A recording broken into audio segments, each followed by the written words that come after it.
Good evening. Welcome to the November 4th meeting of the Board of Selectmen. Would you please join me in the Pledge of Allegiance?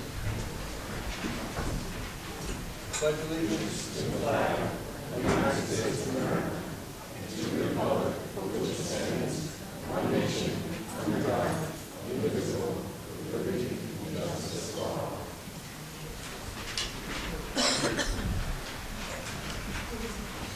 First item on the agenda is unanticipated. My board members have anything under unanticipated? Mr. Knowlton? No. Mr. Frawley? Anybody have anything under unanticipated? Good evening. I'm Jane Cudsey from the Middleborough Office of Economic and Community Development. You have received a letter that I'm asking the board to sign. It's a letter to the Department of Housing and Community Development. In their one-year draft plan, they're proposing limiting funding for CDF2 communities to 35% of the grant. As you know, in FY13, the OECD shared a grant with the town of Fairhaven, and that grant is split 50-50. So this would severely limit funding to the town of Middleborough. What's the reason why they've decided that it's better to punish the, what do you call them, those? CDF2. As you know, CDF2s? they have a statistical analysis in which towns are given designations of CDF1 or CDF2. CDF, and if you're given a score of 25 or below, you're considered a CDF2 town, and your CDF2s are considered the more wealthy towns. So they're trying to limit funding to the more wealthy towns. It's an anomaly with the way that they score these community-wide needs score. The town of Fairhaven has a very high community-wide needs score, and that's of 30, and that's why they are in the CDF1 group. And CDF1 funding, they get about $18 million a year of funding. CDF2 towns get about $2-3 million a year. So when you share a grant with another town, you're able to get extra points on your grant application, and these are highly competitive, so you can get extra points for sharing with the town. I believe the reason why they're doing this is to try to further penalize the CDF2 towns. So in my letter, it describes the need in the town of Middleborough and how, even though we're considered a CDF2 town, we're certainly very needy. And not only is there the need based upon income and factors of the age of the housing stock and the density of the downtown, I can't remember what I was going to say. There's also, so we have the need because of the density of the downtown and the income, and it's just going to penalize us if they cut us down. Okay, if our CDF2 rating is 25, how do we get to 26 or more? The DHCD last year said that they would review how these scores are derived, and they talked about having a task force. They haven't. I haven't heard anything about this task force as of yet. So there's nothing. So they set, DCFD sets the score. Right. And then they have decided this year to go ahead and penalize those that are under. Right. Okay. And this letter is to hopefully get them to change that so that the CDF2 towns can, last year there was no limit on the sharing of CDF2 to CDF1. CDF2 communities can only apply every other year for these grants, so they're already penalized in that way. You know, there's already less funds for CDF2 communities. There's a much smaller bucket every year of funding, and you can only go for it every other year. So they want to limit it to 35%. So this is to ask them to not limit that as well. Okay. Board members have any questions?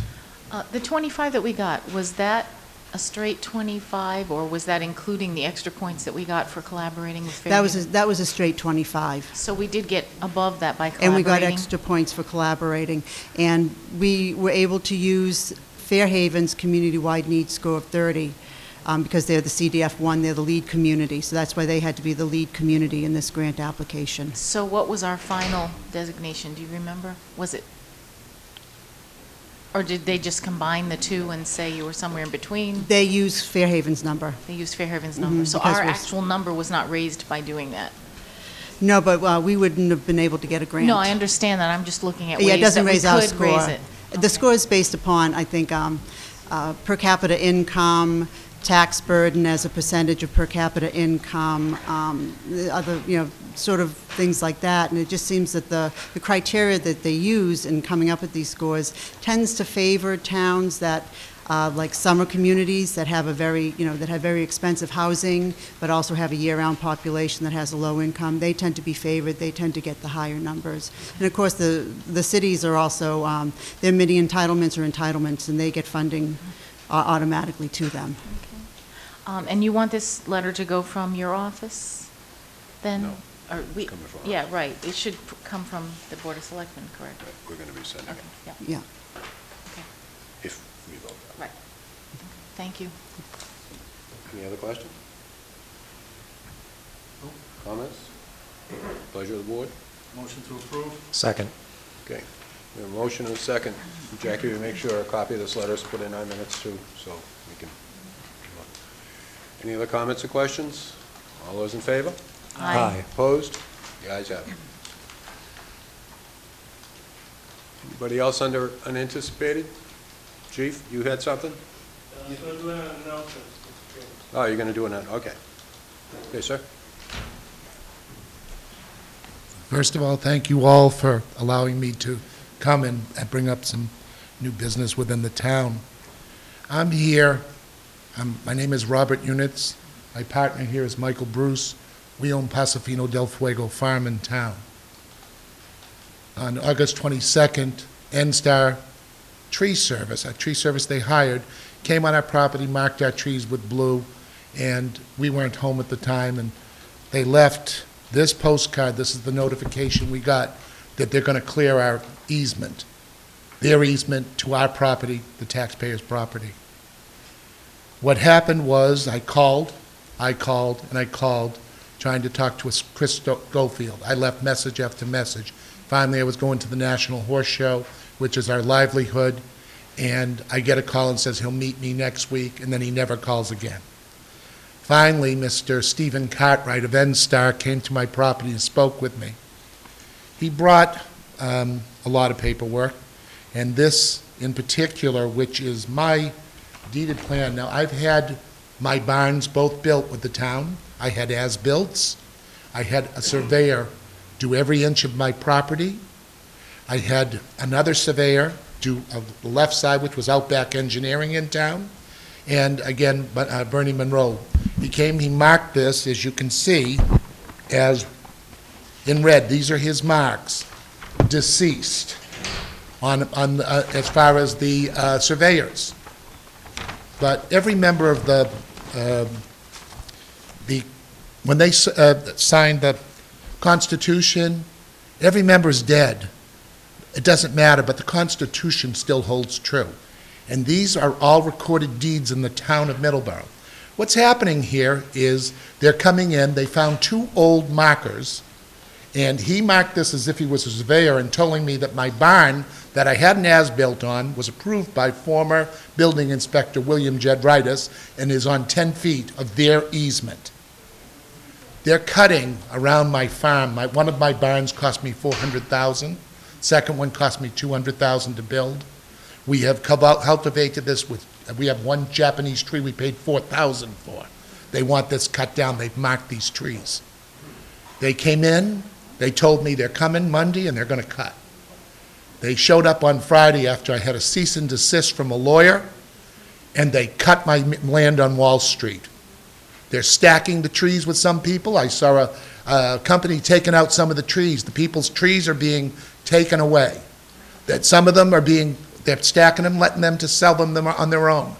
They're stumping. They're leaving all of the stumps. This isn't the first thing that's happened in the state of Massachusetts. The people of Needham are fighting right now. Duxbury has fought and lost.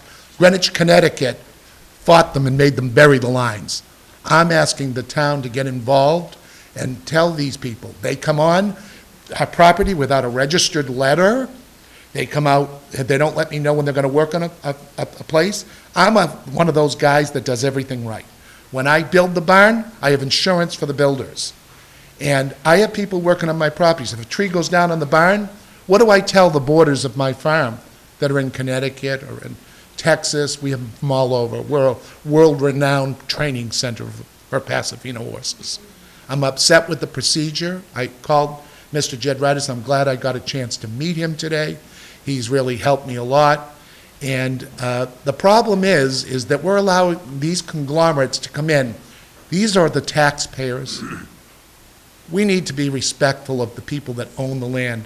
And I wrote state legislature. I have a 4-page letter that went out to the chairman of the, everybody. It went to Mark Pacheco, it went to Martha Coakley, it has gone to everybody, and it was sent out at 7 a.m. this morning, and NSTAR got a copy.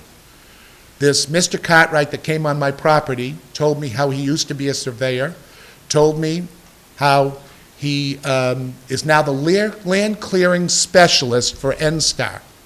When I hired an attorney and sent out the letter, I got a legal letter back from him. He is, in fact, legal counsel. I don't like being lied to. He promised me, Mr. William Hayes, to be on my property and talk to me about this.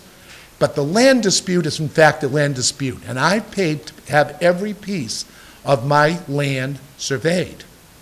From the pieces I've traded, from the pieces I've done everything right. And they're telling me to hire another surveyor, and I'm telling them to bring me to land court. And they cut down my trees. They cut them down. They went on Wall Street and cut. Went all the way in, there's nothing left. The buffer zone on these houses, there's no locks on the side to come into Rocky Meadow Street. They're spraying the power lines with chemicals, and I didn't know anything about that. They can come in as conglomerates and control our land that we're paying taxes on. I'm not angry with any of the people in the room, but you can see my frustration in this. But I want them to bury the lines like they did in Greenwich. We are important as they are. We have hired an attorney. I have 40 residents meeting at my farm because we're going to start a class action suit against them. But what I ask of the town is that we have to put in some regulations, and I asked the same in my letter, that I want state legislature for conglomerates, when they come onto people's properties, having to notify them properly. I held a woman in my arms on Friday who came home to her house, didn't know why the blue markers were on there. She's a working class hero, and every piece of her land was demolished by NSTAR. They came in with this machine that picks up the trees, grinds them, spreads this all around, changes the grade. We're creating wind tunnels. We are creating a place for theft. They have also come in last year and laid a road with all the purple stone this big that digs into all the horses' feet. And we have 4 horse farms right on Rocky Meadow, right there, 4 of them. They never ask permission. They come in and they do what they want. They call their easement their land. It, in fact, is not their land. They have a right of way. But we, as the taxpayers of the Commonwealth of Massachusetts and town residents, need to make you alert that when they walk in and they hand Mr. Costello a book, and he has the book, and nobody's notified. I'm going to make it my job in the next few weeks to notify every Middleborough resident, and I have already contacted the assessor's office, and I want to be able to write letters because NSTAR is not writing letters. We need to take care of them. When is your meeting with, you say you're having a meeting with, you got a bunch of folks together? Saturday. This Saturday? This Saturday with an Esquire from Boston. Where is it? He's from Boston. Oh. Mark Redlick is his name. Okay. And He's where's the taking the meeting going to be case. held? Excuse me? You mind if one of the board members or? No, I board would members love show to up? have one of the board members there. It's, this, we time- really would what like time to is see your it meeting? we don't know that yet. We're working on that, but we have a whole email conglomerate, setting up a Facebook page, and other towns have lost. But I don't consider Middleborough the type that's Can going to you lay down. notify Jackie on the town email? Yes, I absolutely did. To let us know? Yes, Okay. and what I'm asking for is a special meeting that I can put together with the townspeople so that they can come and talk to the Board of Selectmen. That's what I'm asking for tonight. Okay. We can set something up. Yeah, but it needs to be expedient. I hate to say it, because they're cutting and clearing, and they have no respect for anyone. We have the lady next door, has her property sold. I dare to say that this property will not be sold when they see what they did to her home. Go down on Whetstone Street, look at them.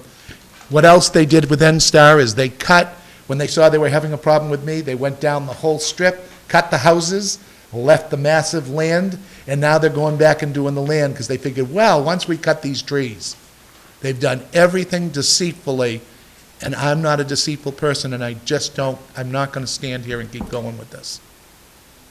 But please help us. November 18th is fairly open. It's tax classification. Well, I think he wants it, might be a different type of meeting. Maybe we set up a special meeting Okay.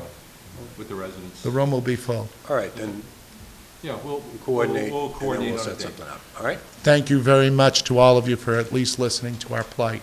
Thank you.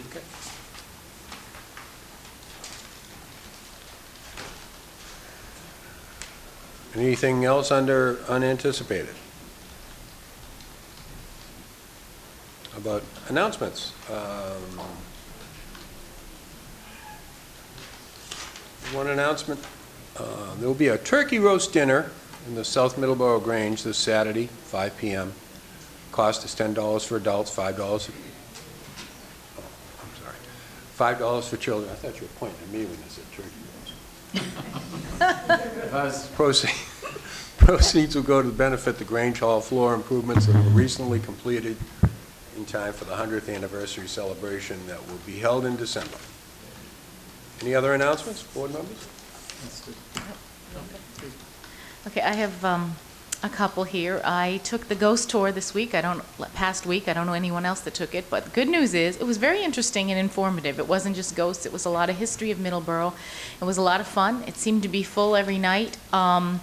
They are going to continue the tours, I guess, through December on weekends. So you can still catch that tour by going to www.lanterntours.com, and there is a phone number as well, 774-454-8126. Another thing, Sunday at the library, Eric Lindgren and some members from the Brockton Symphony are going to be doing a concert free to the public. It's paid for by the Cultural Council here in Middleborough, and I hear there's going to be a phenomenal soprano soloist there. And a humble one, too, right? Very humble, very humble. It's at 2 o'clock at the library, and we'd love to see you there. And driving over here tonight, Selectman McKinnon mentioned, I think last week, about daylight saving time and it being darker and the wearing clothes that can be seen. Well, the deer are out a lot too. We had a couple deer cross very closely in front of the car, but of course my husband driving so well, we did miss them, but do be aware out there. I told him I wouldn't say it was a close call, but two within a very short distance, and no, Alan, I'm not telling you where they are. I was just going to ask you, where exactly was this? No. That's it. Thank you. We'll have to have them wear orange. I'll have the police chief go down and arrest them, tag them or whatever. Just be careful when you're That's it. driving. Mr. Chair, I took the ghost tour on Wednesday, actually, and it really was. It was very interesting. It was a neat thing to do. And if you have any interest in the history of Middleborough, I strongly encourage you to give it a shot. It's an enjoyable evening.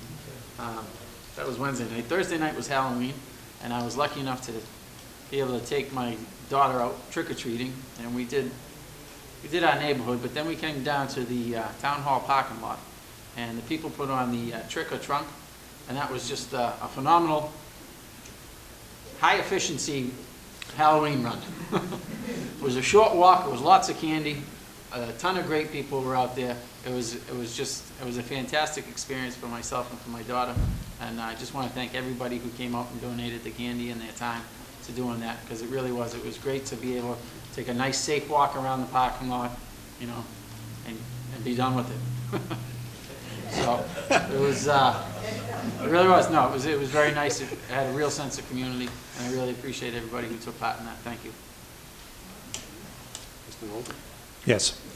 Yesterday, the Hannah Shaw Home for the Aged had a program, and it was just for people to come together and share memories of Hannah and talk about how the Shaw Home has been just a cornerstone of the community. And I just wanted to thank Chris Donnelly and her staff. It was a wonderful program. A lot of residents were there talking about their memories of how important the Shaw Home has been for them. So I just wanted to thank them for that. Okay. Chief? I do have a sad announcement. Our old fire chief, Julian Plaskowski, better known as Smitty, he passed away this weekend. They're having a wake as we speak, and I just came from there, and the fire chief asked me to, he's up there now with all the firemen, and just asked me to put that on announcement. And he was a chief until, I think, 1990, when he retired. Was he passed just away this before weekend. Bob Silva? Excuse me? Was he the chief just before Bob Silva? No, he was the chief before Kyle Reed. Okay. He was chief until July of 1990, when he retired. Thank you. We're very sorry for his loss. He was a very good guy. Just a regular, good fireman. I remember going to fires when I was a call fireman, and he was the supervisor of the shift then. This was back in the late 70s, and he'd be first one through the door. He wouldn't sit back and supervise. He was, balls to the wall. He was a good guy. Good guy to be missed. It's a technical term, I think. Thank you, Chief. Okay. Any other announcements or recognitions? Okay. I would entertain a motion to revote the minutes from October 21st. So moved. Second. There were some corrections made. Okay. Any comments or questions? All those in favor? Aye. All those opposed? The ayes have it. I entertain a motion to authorize the chairman or his designee to sign the warrants for week ending 11/1/2013. So moved. Second. Motion and a second. Comments or questions? All those in favor? Aye. All those opposed? Ayes have it. New business. Middleborough Christmas Parade 2007. You going back in time? Pretty good, huh? See? All right, so our Middleborough Christmas Parade, I think we're going to actually hold it this year, though. I hope. It's official request of the Board of Selectmen for the parade permit for our 54th annual Christmas Parade to be on Sunday, November 30th, 2013, with a rain-snow date of Sunday, December 1, 2013. Parade will begin at 1 p.m. at the Berkland School, continue up Mayflower Ave to Cortland, around Station Street, down Center Street, continue to South Main Street, and return to the Berkland School. In addition, we would like to request parking ban on Center Street from 12:30 p.m. until the conclusion of the parade. This is a request that has been approved by the selectmen in the past. Center Street has become extremely congested during the parade, and we request the ban for safety for all involved. Finally, the committee recently got a text message from Santa Claus, and he would once again like to request the use of a fire engine, and hope we can accommodate this request. Chief Benjamino indicates that there will be no problem, barring any problems, with using the tower, and I believe the police chief is in agreement with the parking. Should that parking be shut down a little earlier than? Yeah, we always shut it down a little early, usually from Union Street to Everett Square, one side of the street, but they're going to keep it closed, I think, till 5 for some more activity. Okay. Pleasure of the board. Motion to approve. Second. Motion and a second. Any comments or questions? All those in favor? Aye. All those opposed? The ayes have it. Now, there was an additional request in here to keep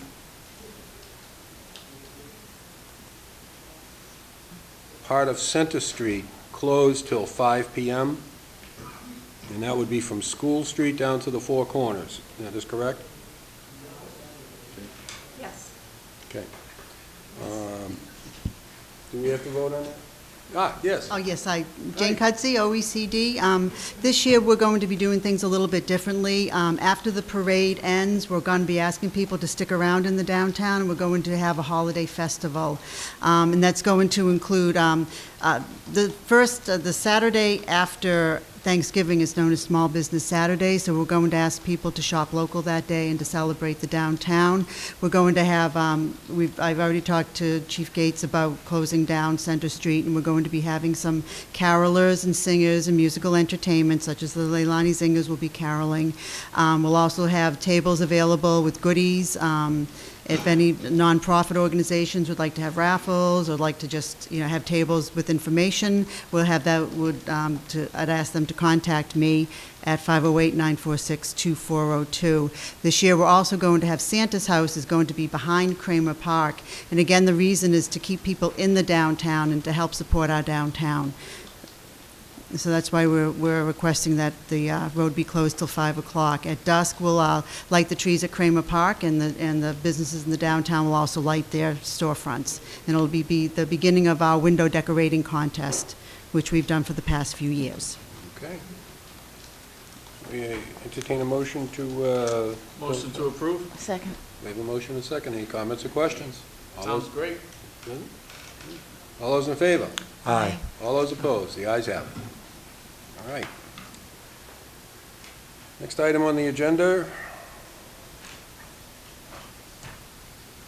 is vote to approve the MIIA Health Benefits Trust Business Associates Contract Health Plan Provider. Charlie, I think this is in your court. Yes, it is, Mr. Chairman. This is something that was required by recent changes in the HIPAA rules. And we had signed one of these when we joined Maya, so this is a revised version of it. Council has reviewed it and it's approved. Okay. So this is just something we have to do to be... This is something we have to do to continue to be a member. Okay. Pleasure of the board. Motion to approve? Second. A motion and a second. Any comments or questions? All those in favor? Aye. All those opposed? The ayes have it. Next item on the agenda is Carver Middleborough Cranberry Company wishes to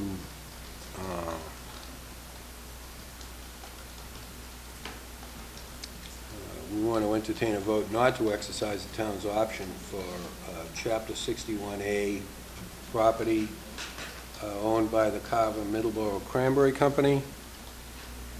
And that's 200 odd acres. 138. Sorry, what? It says 138. 138? Right, and that's down off of Wall Street and Rocky Meadow Streets in the But town of Middleborough. they're splitting off 80,000 square feet of basically a house lot. Just a house lot Just a is all house they're lot. taking out? That's all this is. And they're further down on the far end of Wall Street, so there's no conflict of interest with either myself or Mr. Quell. It's not anywhere near our areas. I've already checked out with town council, so we have no problems voting on this. Pleasure of the board. Motion to approve? Second. Motion and a second not to exercise the option. All those in favor? Mr. Chair, can we Yes. have a little discussion first? Sure, yeah, go ahead. Now, we're voting not to exercise on this at the request of the attorney for the Carver Middleborough Cranberry Company, because they want to move on this as quickly as possible. Right, and none of the town agencies are. Right. I think it's important to note that the Board of Assessors, the Planning Board, and the Conservation Commission all voted to not exercise that option. Right. Mr. Chair, and that is just on the 80,000 square feet, not the, right, Right. okay. Okay. Yep. Any other comments or questions? All those in favor? Aye. All those opposed? The ayes have it. We're not exercising the option. Now we have to vote to promote Officer Todd Borowski to Sergeant. in the police department, effective 11/10/13, and vote to authorize the chairman to sign the promotional certification. Chief, How are you? welcome back. That's pronounced Bazaruski. Yeah. It's going to be changed to Smith if he wants to be a sergeant. Yeah, like Smitty, the fire chief. This is to replace Sergeant Mackwitz that retired kind of suddenly last month. So I need him to fill shifts. He's on top of the list. He's a 20-year veteran. I know he'll do a credible job, so I would recommend you promote him, effective Sunday. It's easier to do payroll if you start on Sunday. Your wish, And my Todd's command. here, I'd like to introduce him, but I'd like to. I'd wait, I told him to wait till they officially promote you. Oh, okay. I'm going to wait. Board members have any questions? No? Okay. Pleasure of the board. Motion to approve? Second. We have a motion and a second. Any comments or questions? Well, you want to introduce him now? Yeah, this is Officer Bazaruski. Officer Smith. Sergeant Bazaruski. Glad to have you as a sergeant. Thank you. I'd like to Looking thank the forward. board. What shift are you going to be working? Do you know yet? It's undecided right now, but I'll probably start at days. At some point, I'll be moved to midnight, just on a seniority basis. Right. Right. Well, we need some firepower on the midnight shift too, so. Well, there's a lot of the new guys go on midnights, and you need some good leadership for those decisions in the middle of the night. So I have a lot of faith that you'll be able to do a great job, even though I can't pronounce your name. And I hope you don't remember that when I'm driving through town in the middle of the night. So, pleasure of the board. Motion to approve? Second. Motion and a second. Any comments or questions? If you have any questions at all at the midnight shift, feel free to call Mr. McKinnon anytime. I always delegate to the vice chair for those midnight calls. He's younger, he can take it. All those in favor? Aye. All those opposed? The ayes have it unanimously. Congratulations and welcome.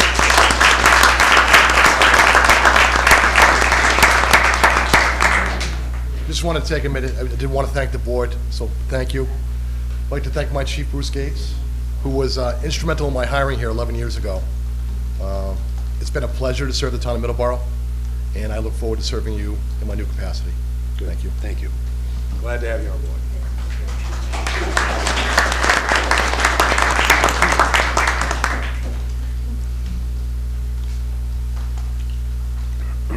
Next item on the agenda is with the fire chief, police chief yet again.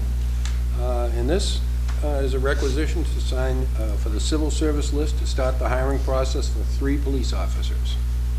Chief, you need 3. No, I need 5. 5.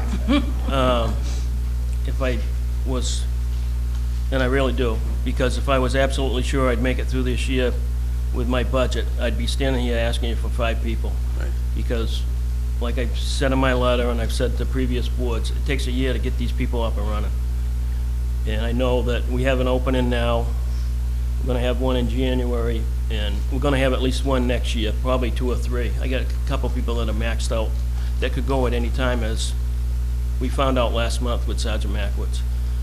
So like I said, if I had the money and I was sure these people won't start until the March 31st. That's the academy I'm shooting for in Plymouth.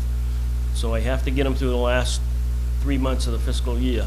I know I'm confident that I can get 3 through. But like I said, if I was a little more confident in my finances, I would be asking you for 5 people, because it's going to be a year before they're up and running. But I'm going to ask for 3. If you want to give me 4 or 5, I'll take them.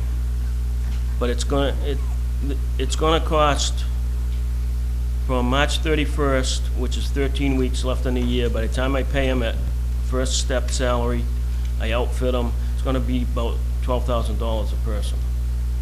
And I just don't have a lot of wiggle room. And I never have since I've had the job here, but that's the bottom line. And I am not fooling when I say I could use 4 or 5, because later on in the next fiscal year, 15, you're going to get to a point where people are going to be gone and you're going to have openings. And the sooner you can fill them, the more you're gonna save in overtime and things of that nature. Any people out there that are possible transfers in, or any layoff people, or?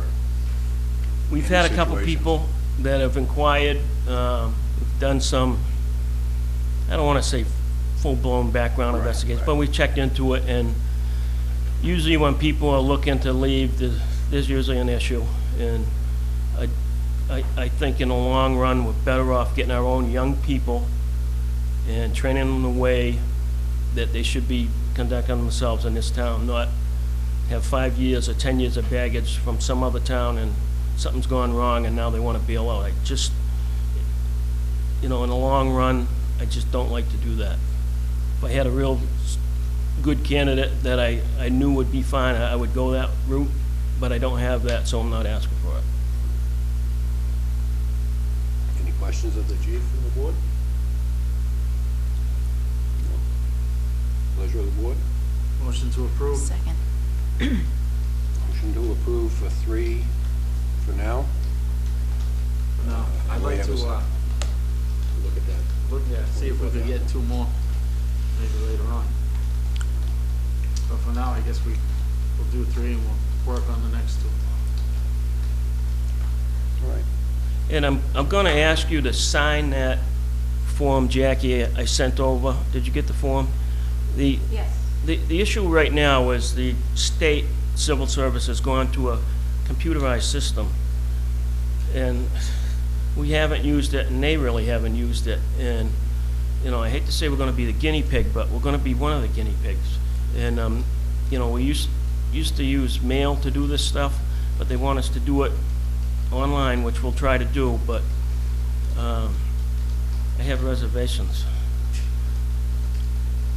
Ye of little faith. Okay, so, you'll proceed once we make. Once you make a motion, I'll proceed, but I would also like to have you sign that requisition, the paper form, just in case we need it, so I don't have to wait a week or two to Sure, come back. yeah, that's fine, that's fine. So you're gonna do it both ways? Yes. You'll have the ability of I'm gonna doing it both do it ways.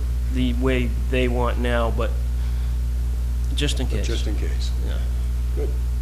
Okay, so we have a motion and a second on the floor. Any other comments or questions? All those in favor? Aye. All those opposed? The ayes have it. All right, thank you. Okay, sir. Charlie, you have a bill you want us to pay? Yeah, we have the second set of bills from Wright Pierce on the wastewater treatment plant. The first one is for schematic design, 19% complete. The second one is for pilot testing, 45% complete. And the third one is for the wastewater characterization, and that is now 100% complete.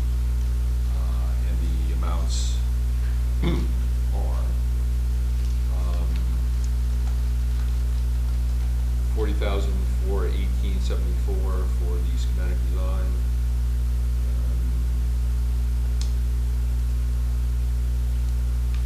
$40,007.10 for the pilot testing, and $3,661.80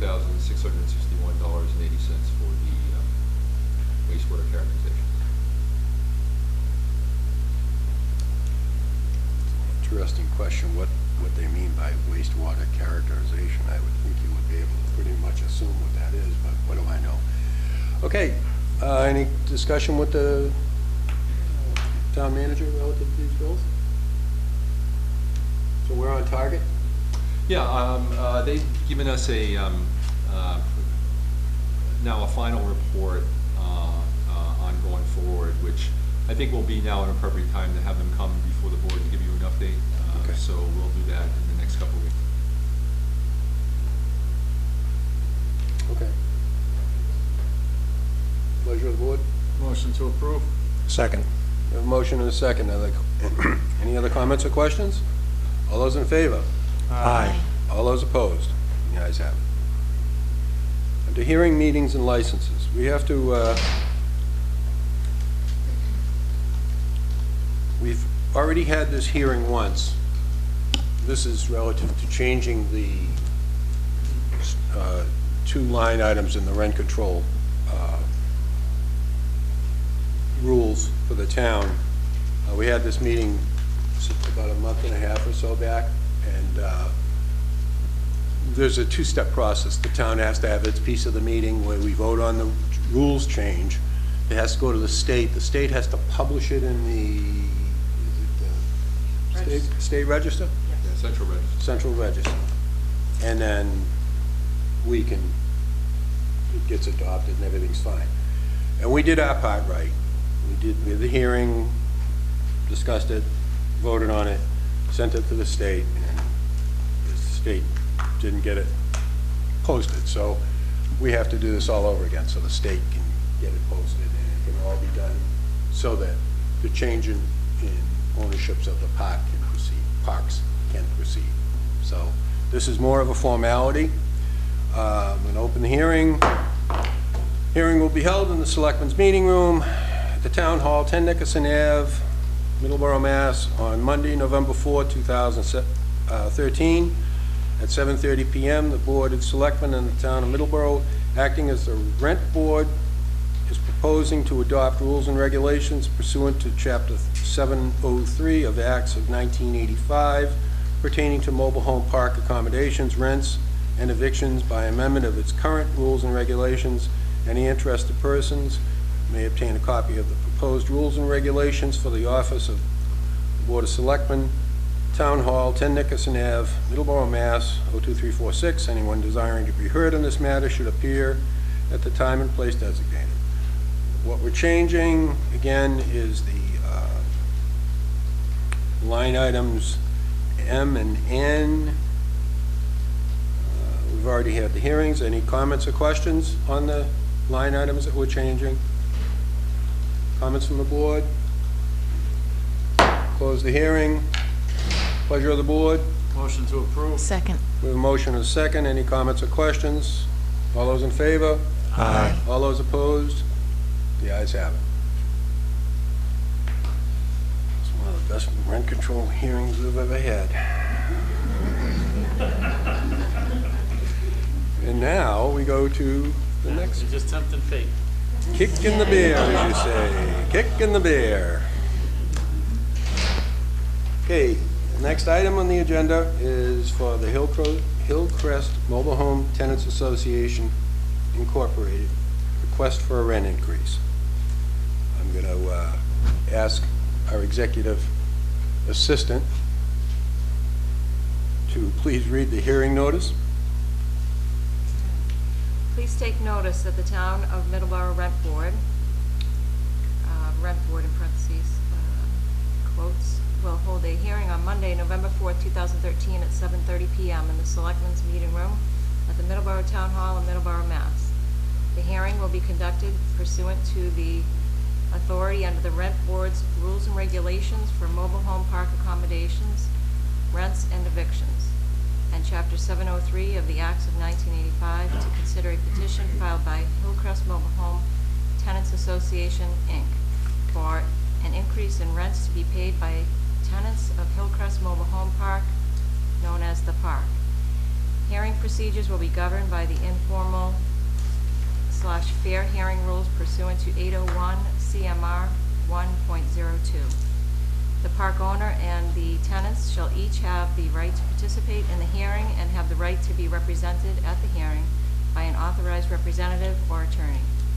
They or their representative or attorneys shall have the right to prepare and present relevant evidence and argument at the hearing. Information relating to anticipated expenses to be incurred by the park owner is on file with the Rent Board at the office of the Board of Selectmen in the Town Hall, 10 Nickerson Ave. This material is available for review by the general public Monday through Friday from 9 a.m. to 5 p.m. The issues involved in the hearing include whether the rents paid by tenants in the park will be increased. Town of Middleborough Rent Board, Stephen J. McKinnon, Alan Crowley, Ben Quell, Leilani Dalbay, John M. Knowlton. Mr. Chair? I declare the meeting open. Yes. Mr. Mayor, I just want to reiterate that my paternal aunt is a tenant at Hillcrest. I'd like a ruling from you on that. My paternal aunt is a resident of Hillcrest Mobile Home. So I just want a ruling on you as to whether or not you feel I should still remain as a part of this hearing. I'm sorry? Okay, thank you. Thank you, Mr. Chair. Okay. Now, so everybody knows what we're going to be doing here tonight. This is an official hearing. We've read the notice. The Rent Board has received an application from Hillcrest Mobile Home Park Tenants Association to approve the rent increase with respect to all tenants at Hillcrest Mobile Home Park, the park. The owner of the park, Hillcrest MHP LLC, NKA Morgan MHP Mass LLC, jointed in the Tenants Association application. This Tenants Association and the owner are sometimes herein referred to as the applicants. We're going to hold a hearing to determine the facts regarding the rents in the park, and to determine whether the rent increase in the amount applied for or some other increases in rent is warranted, proper, and consistent with the law. The hearing will be conducted under the informal fair hearing rules, 801 CMR 1.02. Interested parties and their representatives who want to participate in the hearing shall sign an appearance sheet. After the witnesses are sworn, the parties' representatives will be allowed to make the opening statement.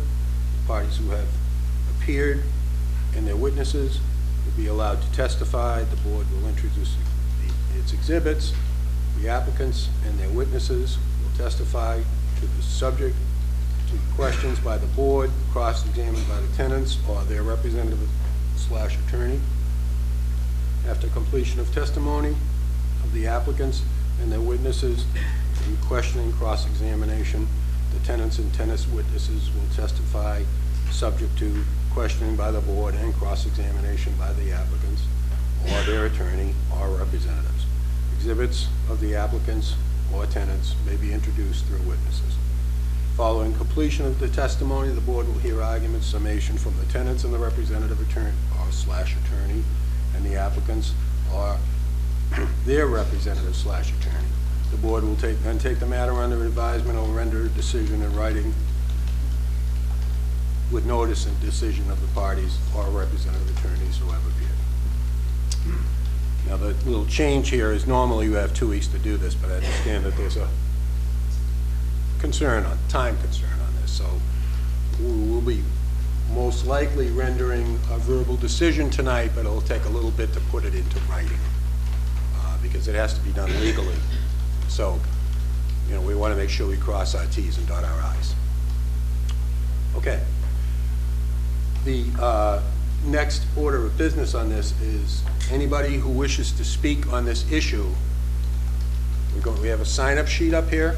You have to come up, sign up, and then we're going to swear everybody in. So we're going to take a brief recess to allow anybody of either the park or the park's representatives to come up, sign up, and then we'll go back into session and we'll swear the speakers in. Okay? So we'll be in recess from this hearing for just a few minutes till everybody signs up.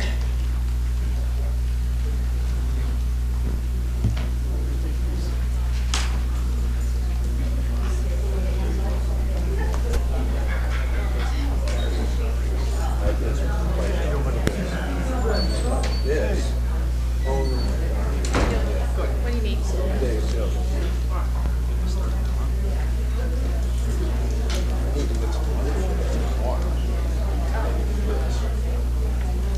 can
so good to see you.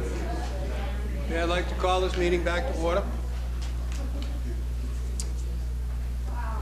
Would the witnesses who signed up please stand? We have to swear you in. Raise your right hand. Swear to tell the truth, the whole truth, and nothing but the truth, so help you God? Okay. Seated.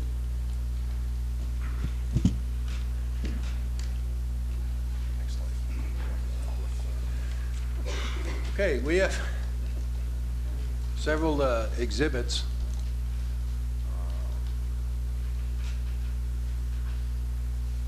Have these exhibits been presented to us in writing? For the Yes. hearing? They have? Yes. So we're all set to go ahead and mark those as exhibits? Yes. Okay. So the first one is a letter indicating the application for the rent adjustment. And that is dated on October 2, 2013? Yes. Is that correct? And that would be board exhibit number 1. Is it necessary, Mr. Counsel, that I read all the information on that, or? No? Okay. And that is the owner petition for rent adjustment on the matter of the Hillcrest Mobile Home Park, 79 East Grove Street. And it's signed by Mary Curie. That would be Exhibit 1, and that also has the rent adjustment rent schedule on it. Is that also included in that same exhibit? Yes. Okay.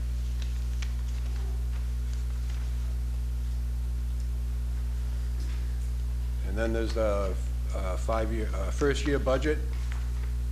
Is that included in the same exhibit, or should that be marked as a separate exhibit, Mr. Town Council? The whole exhibit? Okay. You forgive me, I just want to make sure we don't cross any boundaries here and get in trouble. And this covers all of the necessary data we need. We also have rent exhibit board number 2. That would be B2, and that's a correction and update issued. A letter issued October 15, 2013? Yep. Correct.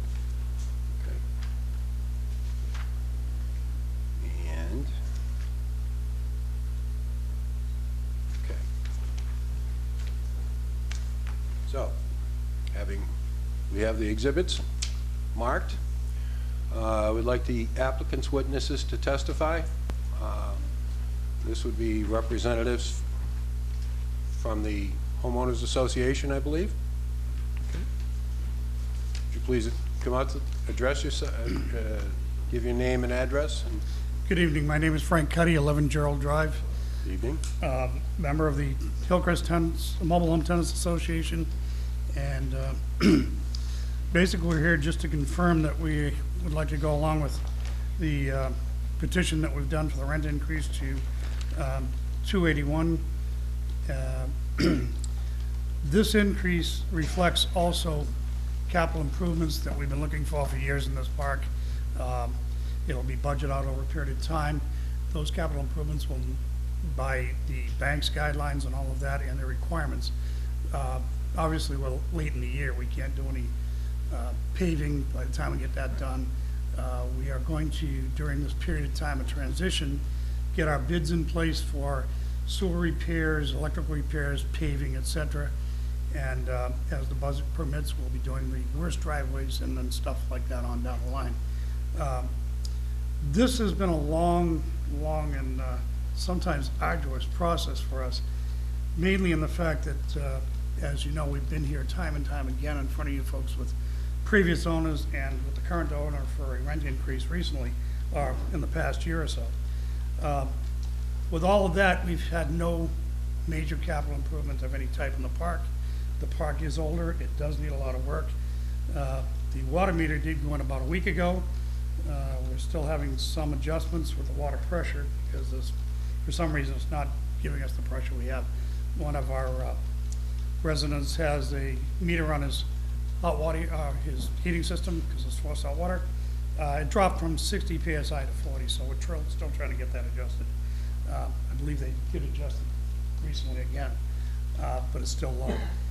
But to get back to the main item is, this rent increase reflects a lot of what we need to have done in the park. It is still below a $300 mark, which is still very reasonable in the area, looking at all the others. I do understand, including myself, it is not going to be all that easy, because any increase in pay when I retired and other people are retired, any increase in out of your pocket, it's going to tighten us up. I mean, I carry a mortgage on my home like a lot of people, so I will have to make an adjustment the same as everybody else. But where I live and what we've been living under for the past 25 odd years, this gives us the improvements that we've all been wanting. Right. And we respectfully request that you do decide to approve this for us. Do you have any questions of me?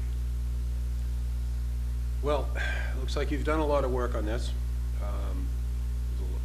A lot of work has to be done to get the park up to where you would like it. No, we got a lot ahead of us. It's not going to be sit down and just watch it happen. I know that. No, but you've obviously put a lot of work into this now. How many of the 93 households? How many Currently, we have, well, to give you a little background, we had a vote to purchase the park. There were 69 members total that were signed at the time. I can give you the main vote. We had 46 yeses to 16 noes. We had a majority vote of our association, tennis association corporation at the time. We do have some renters. We have people that have been deceased, and those haven't been resold yet. So we had a majority vote to purchase the park. We currently have 70 signed current members, and those have been tallied here on a sheet. There's a little scribbling on it. I'm still trying to figure out Excel. I'd like to throw a brick at it. Okay. But we have 70 current signed members, and our dues are current for those 70, and we've still got some out in the mail that haven't come back from Florida and other parts. So I think we're better than 50%, and our vote was better than 50% at the time we voted to purchase, and at the same time of the purchase was the majority vote for the rent increase amongst those members at the time. So They we've all had knew other what the members number sign. was? They all knew what the number was? when They were knew voting on it? exactly, it was all posted, everybody had it. Yes, there were concerns, but the vote came out 46 to 16 out of the 62 members that voted. So we voted by the majority vote, and we went to purchase the park. So that was our culmination of that, and here we are pending the purchase, probably within a few days or a week. But we do need your vote, so we can go ahead at this time. Thank you. Board members have any questions?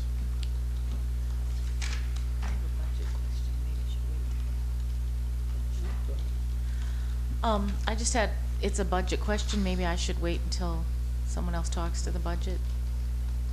Okay. You can throw it out. Well, the increase seems to be sufficient if everything's running well to me. I mean, that looked really, it looks solid there.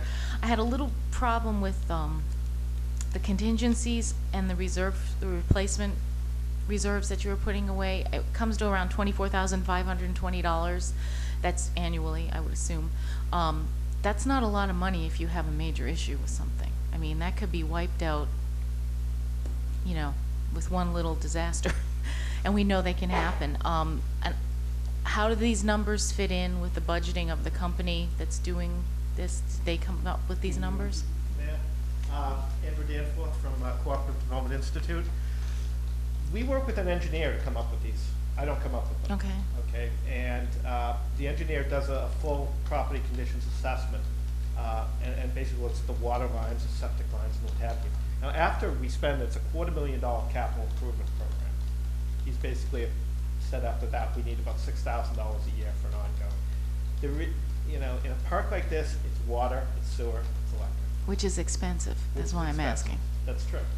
But, you know, given the fact we have, you know, a budget that's in line with the park of its size and its age, with an engineering review, $24,000 a year in surplus. You know, I have a similar product like this in North Attleboro, and the maintenance is, you know, over the last 4 years between $3,000 to $8,000 a year. You know, so, and that's what water leaks and what have you. So they'll have $20,000 to start beyond the $250,000 as well. They'll also have working capital of a month and a half worth of expenses in the bank when they close. So this is all provided. It's very systematic. So we feel it's fine. You know, the bankers, they're literally taking all the risks. So if something happens, they have to be there to assist us. So. With that in mind, I mean, you have a 3-year increase here. We do. We actually gave them a 3-year plan with 3-year increases to a full Right. cost, with inflation included. I would leave the options open to come back the second year to make sure it's all working. The first year's a guess. Right. I mean, some of the figures you know what tax is going to be, Yeah. but a lot of it is a guess. Mhm. So in putting this together, we wanted to present it so people had some idea budgeting, but you probably see us at some point. Right, right. I just don't want you to get, I'm so happy for you. You're so close, and I want it to happen. I know everyone's thrilled to have it happen. I just don't want you to end up with something that falls in your lap and you don't have the money to pay for it. We've gone through 150 of these deals over 30 years. Well, And so that makes me feel better, yeah. And they've stuck with me forever in my CDF. Well, that makes me feel better too. So if it's their problem, it's my problem. Okay. But that's, that's how confident we have with those numbers that we have. Okay, thank you. John Cormier, 20 Lisa Drive, and along with your question, Bob Capoe and I spent a day with an engineer and a plumber. We walked the whole park, we looked at everything. There are some issues that need to be taken care of. There's a couple of catch basins draining into the sewer system, which is a no-no. One person has a regular cesspool next to their mobile home, which is another no-no. And this has all been figured in. We know these are problems that need to be addressed, and the money is in there to take care of that. Nobody knows what's going to happen in the future. We can plan for what happens, and from experience, that's Andy's department. This is what happened in this park, this is what happened in that park. And we've taken all the contingencies. Now, we have, according to ROC, we have to have a professional financial planner handling the rent, paying the bills. If there's a case of somebody needs to be evicted, they handle that, so that those of us who are members of the board aren't evicting our friends and neighbors. That's all going to come under their domain. We also have a part-time management consultant who works with the 2 parks down in Carver that were sold about a year or so ago, and she comes highly recommended. So anytime we need any professional help or advice, we have her to fall back on, along with Andy and ROC, because ROC has an awful lot of rules and regulations, and I got a stack of stuff like that, and everybody gets a paper. Now, we have a paper that was hand-delivered to everybody last month, in October, dated the 21st, which says you will be sending your November rent to Hillcrest.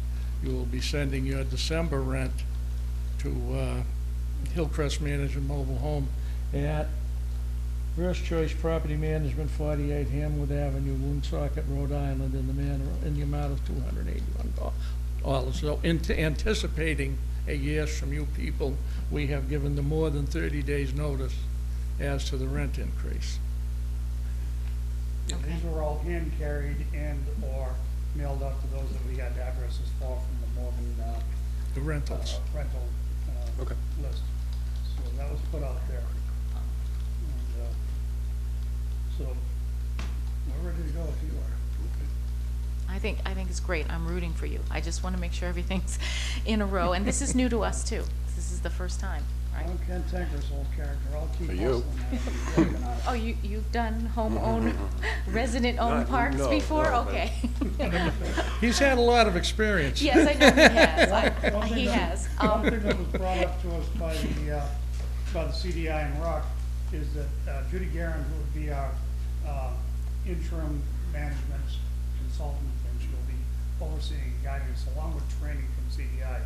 We will have board member boot camp, we will have committee trainings, all of these things commence right after we sign the papers.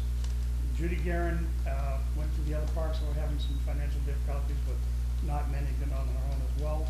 And then she came in and turned them around from a deficit to about $100,000 a year surplus in each park. So we're looking to try and dot our i's as often as we can previous to finding some of these things. Also, Morgan has done a lot of tree cutting, so that will eliminate some hazardous stuff. The tree cutting, there were old trees that they had to take down due to liabilities anyway. So there is a lot of clearing that was done, and there was some clearing done by the town behind some homes recently too. So that'll eliminate some of the hazards that could cause liabilities. We also have subcommittees besides the board of directors. Management, membership, secretarial, financial, social, and we've asked members of the community to join these subcommittees. There will be a member of the board on each committee, and we're looking for 3 or 4 members of the community to be on these committees, which will also be a training process for them, because when we have election, if somebody doesn't want to be on the board anymore, whatever, you've got a group of people that understand what that particular issue, what it entails. So we've kind of pretty much got everything that we could think of. I'm not going to say under control, but but we have plans to how it should work. Right. No, you have great safeguards in place, and that's wonderful. One quick question to Andy, I guess it would be. You've said you've done like 150 of these. Has an issue ever arisen where there's a problem where it costs more than the reserve that you're putting away? Yes. And how do you handle that? Do you assess the? You can't assess.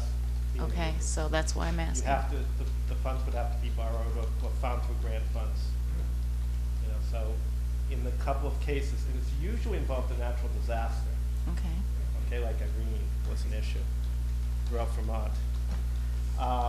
We basically had to lend more money into the communities. Okay. And you have a lot invested in them, so you're not going to let them sink. We got everything invested in. Okay. So All right, no, we won't let them file. Okay. Fold. Thank you. Mr. Quell, do you have anything? Just kind of go back to that water meter. Is that the same water meter that was involved in preventing the fire department from addressing the fire that broke out? I don't know. You have to come up and speak to them. The water meter has been tagged out, and that was decided a while back that they would do that due to the fact that the expense and cost to run a new water meter to that particular location in the back of the park would be prohibitive, and that was even during Morgan having it.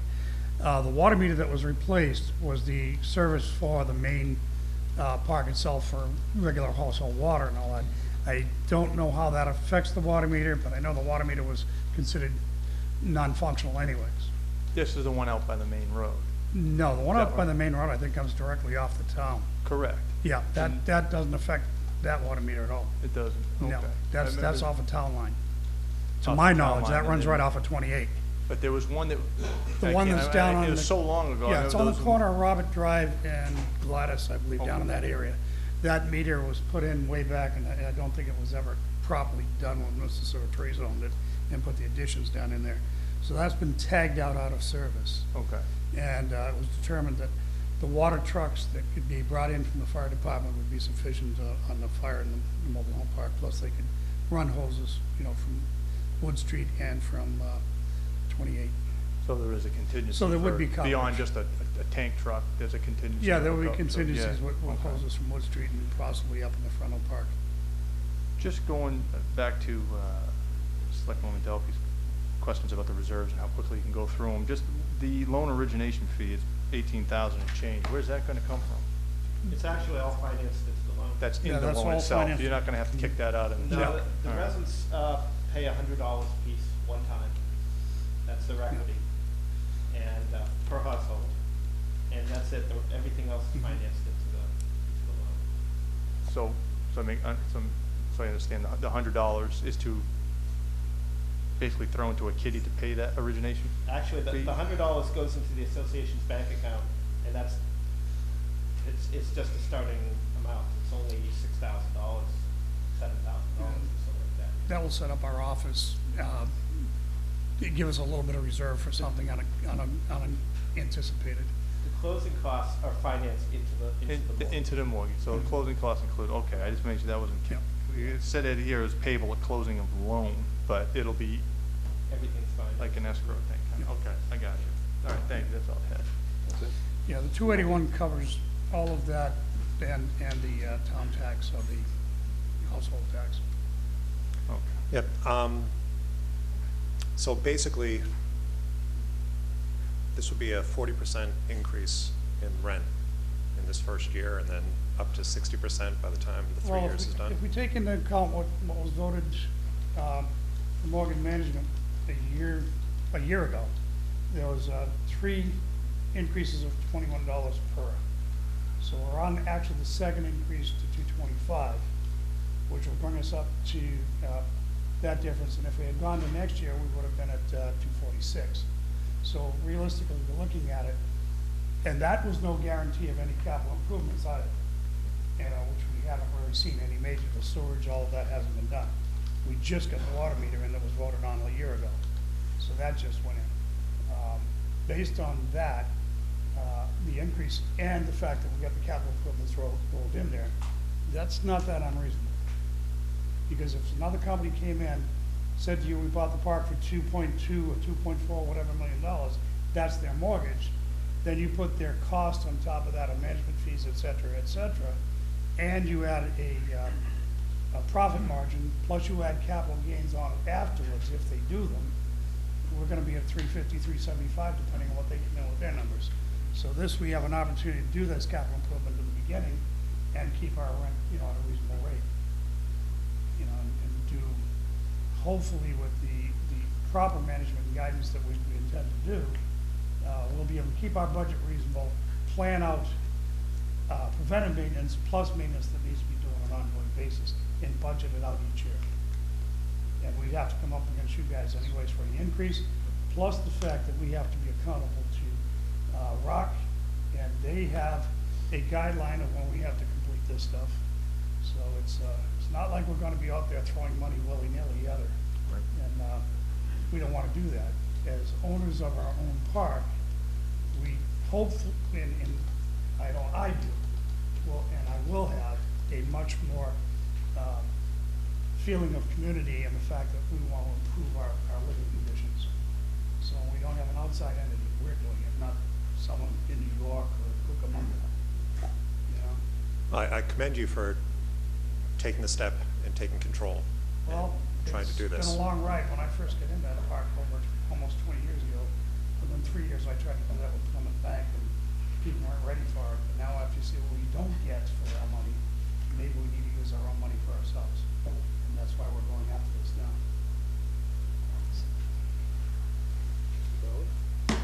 Congratulations. Thank you. I'm a big fan of being a master of your own destiny. And, Well, being accountable to every single person who lives there too. well, we're all accountable to each other now. Yep. If we do this and we do it right, we have a great opportunity. It's not going to be an easy road. I don't expect it to be. I don't look for easy roads. I take the road less traveled. Usually I get a lot of bumps and bruises, but I take it anyway. So, thank you, folks. Okay. Any other questions from the board? No? All right. Are there any questions from any tenant representatives that may cross-examine the applicants? Were there any tenant we get all the words right. Were there any tenant representatives that signed up on the sheet? No? Okay, hearing none.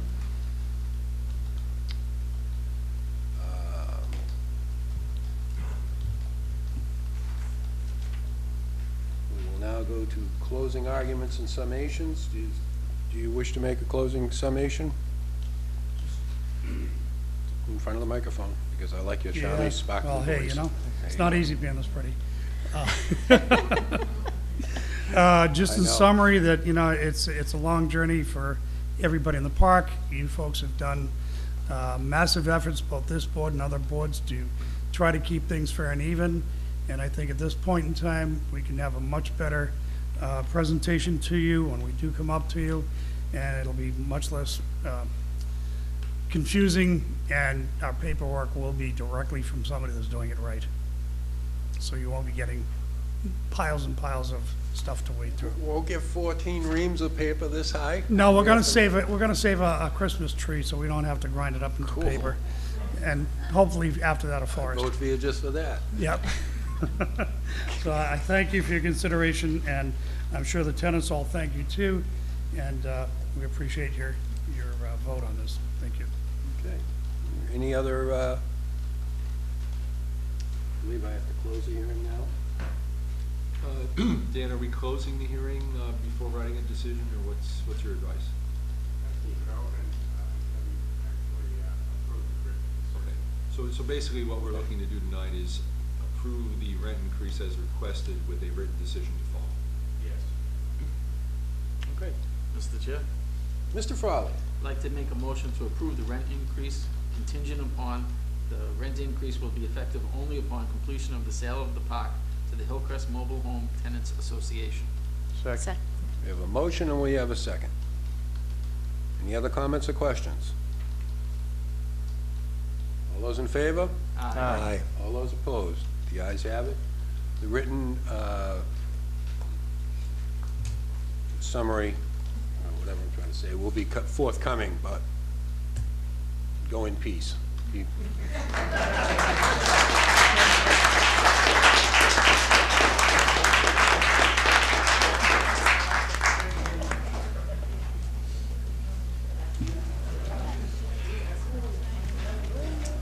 Good. Doing what you're supposed to do. No question you're supposed to have. Never tried to stop you from asking questions.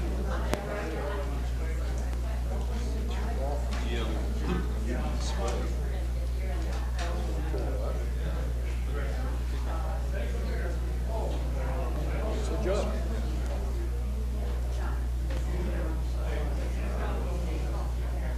What were you guys in training? Yeah, you're next. Training session for you? Okay.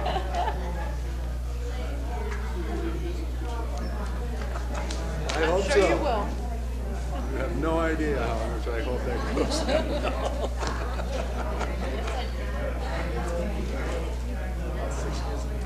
I need to get his number again. Do you have the number again for the manager? The manager at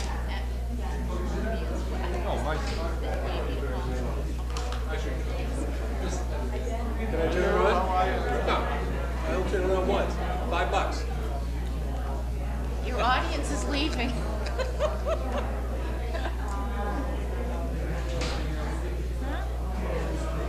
Oh, we need to close it. No, we don't have to close it. We do have to postpone it, or continue the hearing to next week. Yeah, let's. Even though we're gonna. Yeah, I'm sorry. Yeah, let's do that. Continue to the 18th. We'll wait till it quiets down a little bit. Might have to cool off before it turns back on. There you go, Charlie. You broke it. I saw it was him. It was on, and then you had to come through it. Press all the buttons and then We'll see what happens.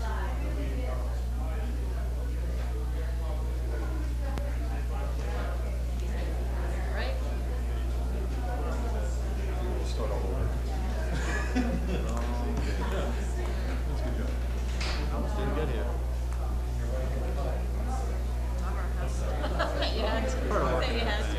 Yeah, I know people gonna walk in with a problem. Yeah, I work at town hall. I'm familiar with it. People like, you know, they stay open till 7 o'clock. They stay open till 9 o'clock. We got people coming and going back. Thank you. Here it is. It's good that we have paper, just in case We have the hard copies. Always bring the paper. electronics. Chunks of the paper. There we go. Now go stand. Have you tested this out yet? Number 2. I did earlier.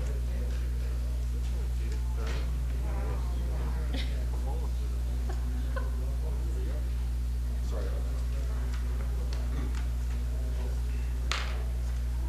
So is that Savoy Pond?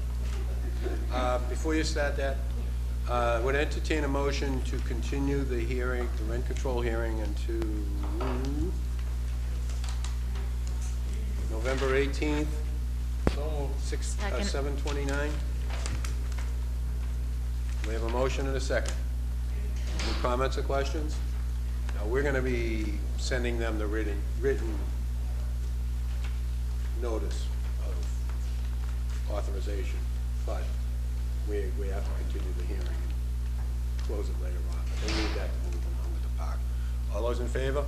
Aye. All those opposed? You guys have it. Mr. Peck, good evening, sir, and how are you tonight? Good evening. I'm doing well, doing well.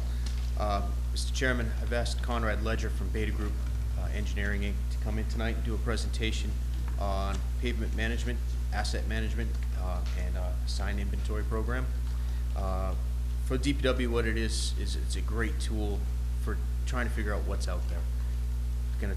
Essentially, it's a survey of all publicly owned roads, so that we can grade all the roads and we can come up with a 5-year capital plan, even year to year, a plan for what road projects we're going to do. Also, it gives us a plan on what repair techniques to use, and then we can, change those around if need be. But it just really gives us a sense of where we're going and where we need to go. Gives us an idea of what we need for funding, and this all ties into Chapter 90, state funding for roads. Also, this project has been submitted to Mass DOT state aid and has been approved. And we're asking for your support, or I'm asking for your support of this project. I'd like to hand it over to Conrad at this time. Okay. Thank you, folks, for having me out tonight. Again, my name is Conrad Ledger from Beta Group. I'm here to talk to you tonight about the pending project to develop an asset management program for the town of Middleborough. Just to give you a little bit of a background on Beta. We're a full-service engineering firm, and one of our main disciplines is GIS and asset management. We're working in approximately a little over 100 municipalities in the New England area, implementing programs such as this, pavement management, sign management. So just to run through the presentation real quick. Probably asking, what is pavement management? Pavement management is the practice of planning pavement maintenance and maximize the value of the life of the pavement. First off, in order to do that, you really need to know what is out there, as Chris said. So the first step in the program is to do a roadway assessment and rate all the roadways. And we'll talk about that a little bit going forward. This comment here on the bottom is a very important thing, and that's kind of what we base the program around, is you want to do the right repair at the right time. So you want to catch the roadways before they fall too far down a deterioration curve so that they're more expensive. So this is a pavement deterioration curve. And you can see on top here, the pavement, when it's new, it lasts for a good amount of time in that excellent band. And what we want to do is, before it hits this big curve that gets into the expensive repairs, we want to try to catch it and do minimal repairs to it so that you save money over time. It's, as it says on the right-hand side, it is more cost-effective to keep good roads in good condition. So if you don't let it get into that reclamation, reconstruction banding, then it'll cost you less money over time. And these are the pavement repair methods that we kind of put into categories for you to review. Obviously, this first category is deferred maintenance, so that's when the roadway is new. You don't have to do any work to it right now. The next, Excuse me, sir. What does SY stand for? Square yard. Square yard. So that's a cost per square yard on the right-hand side, and that's based off of the municipalities that we've done, and it's just kind of an average cost, but we compare that to what the towns actually have for costs when we get into the program. The second category here, routine maintenance, so it's your crack sealing, your patching. And obviously that's a cheaper fix at first before you get into those tougher categories. Then we get into a surface treatment, which is basically just treating the surface of the roadway and making sure that water isn't getting in and causing further deterioration over time. Then you get into the more expensive categories where you have your mill and overlay, which is you take off about 1.5 inches of pavement, grind it down, and then put a new surface on top. and then you have a reclamation and a reconstruction. And these can kind of get lumped into the same category for some towns, where some only use reclamation, some only use reconstruction. And again, very expensive to get into. What we want to do is we want to take those roadways that are in that category now, move them out, and then keep them up in the higher categories as you go further along the line. So this is how we approach our pavement management program. These are kind of the 5 steps that we go through during the process. First, we do a roadway inventory and GIS analysis. And one important point I want to touch on is that the nice thing about a program like this is that we can take this GIS information that we collect into the field and integrate it with the town's existing GIS. So you have a fully functional system that works with the system that you already have in place. Then we're going to, as I said, we're going to perform the field data collection program.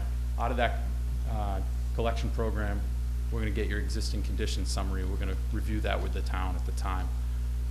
Make sure that there's no discrepancies in what we collected in the field. And then this is probably the most important thing that the town gets out of the program is a capital improvement plan going forward. So we sit down with the town, we go over the roadways that the program tells us that we should repair and when we should repair it, and then we basically compare that to local knowledge as well, so that we can make sure that the capital improvement plan fits what the town needs.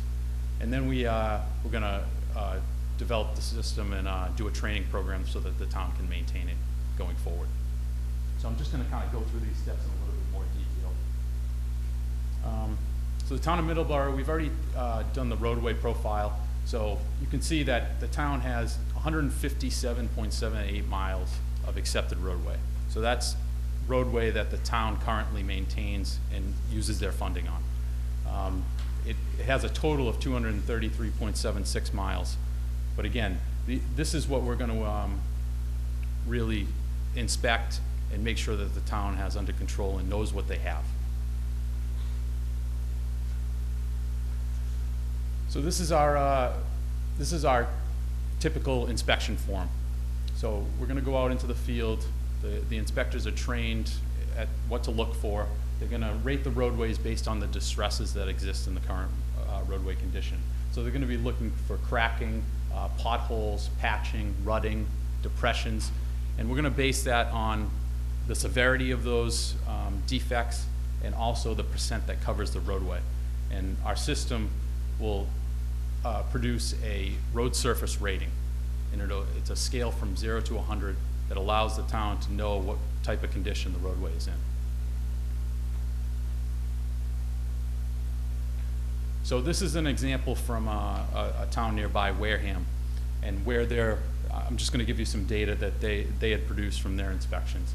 So what we would do here is it produced a total RSR. So again, 100 is good, 0 is bad. So they had a RSR come up at 76, where a lot of their roadway network was in this crack seal category, which is good because you can maintain that pretty easily by doing your preventative maintenance, that low cost fix, so that you can focus then on these reclamation reconstruction bands and try to get them into the defer maintenance, get them back up top so that you can maintain them over time at a cheaper cost.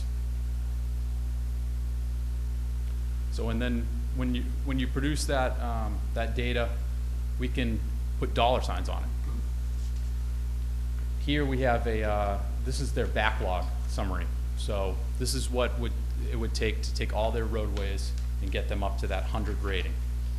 So you can see with this crack seal category, even though they had the most mileage in this category, it's a very low cost. So we want to not only do this roadway work, but we also want to take some of this roadway work and get it down into these categories again. So any questions on the pavement management at this time? One question. Sure. When you're talking about the pavement management and looking at each road, yeah, are you going to do like a little mini test boring and see what the depths of the roads are? So what we do is we don't do the borings as part of the pavement management analysis. When we develop the capital plan, we always suggest to municipalities that before they do roadway work, they do some sort of a boring analysis to make sure that the roadway repair method that we're suggesting corresponds with what is currently there. So you're basically just looking at the condition and the square yardage, or? Yes, yep, so we do all, Surface. yes, we're looking at, we're doing a surface analysis and then further investigation for those roadways that you plan to repair in the next 3 to 5 years. Thank you. Yep. A Somebody? geographic information system. Sorry. So we're going to move on to the sign inventory as well. So this is a federal deadline that all towns must have asset management in place, system in place for their roadway signs. There was a requirement at one time that they had a deadline for replacement of the signs and getting them up to standard. Since then, municipalities have contacted the federal government and said, you know, where are we going to get the money to replace all these signs? So they kind of downgraded that a little bit and just wanted you to have a system in place so that you can maintain your signs and then track when you've replaced them and brought them up to code. So when we do the sign inventory, this, two of our field crew members, they'll go out and they'll collect attributes for each sign. First of all, they'll locate it on GIS, and then that'll be a town deliverable as well. The inventory attributes are on the left-hand side. They're going to get the sign type, the sign size, material, height, condition, post type, and they're actually going to do a retroreflectivity rating, which really tells you whether or not the sign is up to code. Again, this is just some data from Wareham, and one of the categories that we're going to collect is sign material. So these engineering grade signs, it's pretty important for replacement to know the sign material, because you know that certain sign materials don't usually pass your retroreflectivity testing. So that's one of the categories that, and this is just kind of an example of one of the categories that we collect out on the field. Yep, go ahead. Because only the federal government could think up something like this. Retroreflectivity? Yes. Is? It's a rating of how much light the sign reflects back when headlights hit it. It's basically for nighttime visibility. Thank you. No problem. So the main goal of the program is to be able to produce a capital improvement plan at the end. We're probably going to do a 5-year plan, and we want to determine funding sources, so whether it's just your Chapter 90 or if there's some supplemental town funding as well, we want to put that into the plan. We really want to refine your unit costs annually, so whenever the bids come in for jobs that the town puts out, we want to change the unit costs accordingly to make sure that we have an accurate plan. Prioritization strategies. So we can use the system as the sole source, but there may be, again, some town needs that come into play that we kind of categorize as prioritization. Utility coordination, that's an important thing as well. Whenever you're doing roadway work, we want to coordinate with the utilities. And we also want to coordinate that with upcoming utility work as well. So we don't want to reconstruct a roadway that's going to have a gas main going down it in 3 years. So that's something that's very important. Deterioration rates, they vary from town to town. The system actually has a built-in deterioration rate. So every year on the inspection date, the anniversary, the roadways will actually automatically bump down a certain number, because we've over our experience, we've built in this deterioration rate. We just want to make sure over time that this rate is consistent with Middleborough. And then the compliance dates, as we mentioned with the MUTCD. So again, I talked about the system deployment and training. We're going to come in and make sure that the town can maintain this. Chris and his staff will be trained on it. They already currently use GIS, correct? Yeah, actually, I am trained on the system. Yeah. So Chris is already trained on it, but we'll make sure that his staff as well knows how to use the system so that they can maintain it, to continue to monitor their capital improvement plan going forward and adjust as needed. And then one of the notes in here is re-inspect roadways periodically. So we suggest every 3 to 5 years that the town has a re-inspection because there's so many variables that can occur on each roadway. And we want to make sure that you have the most current data for the roadways. And just one more note that I wanted to make, the system is completely non-proprietary, so the town doesn't pay anything for the actual software. We use ArcMap, which is a reader system, so that it's a free software. And then the database is kept in Microsoft Access as well, which is another standard system on computers. And this system is compatible with our system, so there won't be any conflict of... Yes, it is. Yeah, okay. This data can be imported right into our system without a problem. So is there any questions I can answer for you? So you're going to look at all the roads, but you're not going to look at the subsurface. You're not going to be able to determine what road might look good today, but because of possible flooding or because of irrigated, doing groundwater could have a problem. We're not going to. You're not going to be able to assess that. Well, the drainage is actually assessed when they do this. If there are existing drainage problems, those are brought up as part of this survey. As far as the road base, when we decide what roads we're going to do, before we go in and do anything, we do borings. We find out what's there. If we're going to do reclamation, or if we're going to go and do a hot-in-place recycling, which was done out on Vernon Street, where they kind of just mill the top layer and put it right back down. But you need to know what you have there before you can do that. You got to make sure you have somewhat decent pavement. It saves money to do something like that, but you got to have the right material to do it. So we take that into account afterwards. This really just gets us to that point. So this is the step we need to take. Yeah, a snapshot of what kind of condition are we in at this moment. Yes, and I've heard rumors out of DOT also that they might tie this to our funding also going forward. Probably not within the next couple of years, but they like to see these systems. They like to see the towns have these systems, and they're very quick to approve something like this for us. Would they be able to provide us with any funding for this now? They are paying. They The are state paying is for paying this. for this. Oh, well, in that case. Motion to approve. Second. Sorry, I guess I wasn't clear on that from the beginning. Go out tonight. Start. So yes, this has already been approved by the state for funding. Good. Chapter. Okay, excellent. Yeah, that's good. What? Was that a serious motion? Not yet. Not yet. It will be. Almost. Board members have any questions? Do you know what you're getting into when you ask for local knowledge of roads? Because I get at least one person a week who tells me exactly the state of their road. Yeah. And they're not calling me up and telling me it's great. Yes, and you'll be able to refer to this and tell them you're right here. Because it gives it essentially lists all the roads in order, their RSR, shall we say, their grade, and you can fall back on that. Well, everybody who lives on their own road has the worst road. Everybody's a zero, I know. Right. Everybody's gonna be a zero, but we have to fall back on something. We can't, make some. I think this is a great idea. I'm not. But I'm a huge fan of the stitching time saves 9. Let's maintain it rather than wait 10 years and replace the whole damn thing.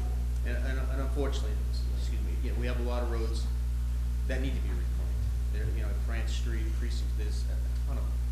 So we have a lot of capital projects that we're gonna have coming up, but this will lay it out for us so we'll know what we have. And the other thing is any roads that this project funds, or this program funds, it'll increase the amount of money we get from Chapter 90. Just going through a couple of lists that I found, I've already found 8 roads that aren't accepted, or are accepted by the town, but aren't known to Mass DOT. We take that, we submit it to DOT, and then we get more money for it through the Chapter 90 program. This is gonna weed out any other roads that are missing from that list. So, that's what we're hoping. Well, it's what it will do. You had a question? Yeah, I do. Where are we with that federally mandated sign management, the 6/14 deadline? Have we even started that yet? That's gonna be done at the same time as this. Okay. Yeah, they're out there, they might as well catch the signs at the same time, saves money for us. I can tell you that all our red signs don't meet code. They don't meet the regulations. So going forward, we're gonna have to choose a new sign color. And I know that's a very touchy subject, I'm sure, but we're only allowed to choose three colors: white, blue, or green. So we can have that whole discussion afterwards. And we have to change them all out and the state will pay for that? Well, what I've been doing is when we do a road, so for instance, Plymouth Street, I replace all the signs on the road, and then it's paid for through state funds. We don't really have enough funds in our highway budget to replace all the roads, all the signs. But this will tell us how much we need to replace the signs, and as we do projects through Chapter 90, we'll replace every sign on that road, and bring it up to where it needs to be. The state has dictated what colors we can have for our road signs? The federal government has. The federal government? Yes. With the reflective. Reflective, color, size. Yep. Yes, ma'am. You have a question? Just a kind of a statement. Megan McDonald, I live on 14 Wilder Street, Middleborough.